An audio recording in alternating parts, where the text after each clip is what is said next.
Most carpet cleaning business owners think Google Ads take months to work. This Wichita carpet cleaning company proved otherwise. In their very first full month running Google Ads, they generated 51 leads. And here's what makes that even more impressive. This wasn't an established Google Ads account. There was no campaign history, no conversion data, no machine learning, no previous results to build on. They were starting completely from scratch. This is a local carpet cleaning company in Wichita, Kansas. They had the services, they had the team, and they had a strong market. What they needed was a way to get in front of more homeowners who were actively searching for carpet cleaning and upholstery cleaning. So when they joined our growth plan, we focused on one thing: connecting them with people who were already looking for help. We built campaigns around high-intent searches like carpet cleaning, upholstery cleaning, local carpet cleaners in Wichita, and we made sure every important action was tracked: phone calls, website forms, chat leads, because traffic doesn't pay the bills, leads and customers do. In their first full month, the campaign generated more than 5,400 impressions, nearly 500 clicks, and just under 51 leads, all at an average cost of about $39 per lead. For a brand new account,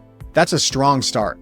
But the story gets even better. Carpet cleaning quickly became the biggest lead source. It generated 31 leads and created a steady stream of opportunities for the business. But upholstery cleaning was the surprise. While it generated fewer clicks, it converted at nearly double the rate. Those leads came in for about $32 each, which showed something important. The demand was there, the business simply needed visibility. Then something interesting started happening. People weren't just clicking the ads anymore. They were coming back and searching for the company by name. Brand searches generated 8 additional leads and became one of the most efficient parts of the account. That's often a sign that awareness is growing, and that's exactly what we want to see. But my favorite part of this case study, this local carpet cleaning company in Wichita wasn't just showing up on Google, they were showing up alongside some of the biggest names in the industry: OxyFresh, Zerorez, Stanley Steemer, ServiceMaster, SERVPRO. And despite being a brand new ad account, they earned nearly a 49% impression share and appeared at the top of the page more than 70% of the time. That's powerful visibility for a local business who's competing against big franchises. This is why we always tell cleaning business owners that Google Ads isn't just about getting clicks. It's about getting in front of people at the exact moment they're looking for help. When someone searches for carpet cleaning, they usually have a real problem they want solved: pet stains, dirty carpets, a move-out cleaning, guests coming over. Those are the searches that turn into jobs. In their first full month, this Wichita carpet cleaning company generated about 51 leads, 494 clicks, a 10.3% conversion rate, strong visibility against national competitors, and a much stronger foundation for long-term growth. So I'm very excited to see where we go next with this account. If you need help with Google Ads for your cleaning business, go to bookcleaningjobs.com and request time to speak with us.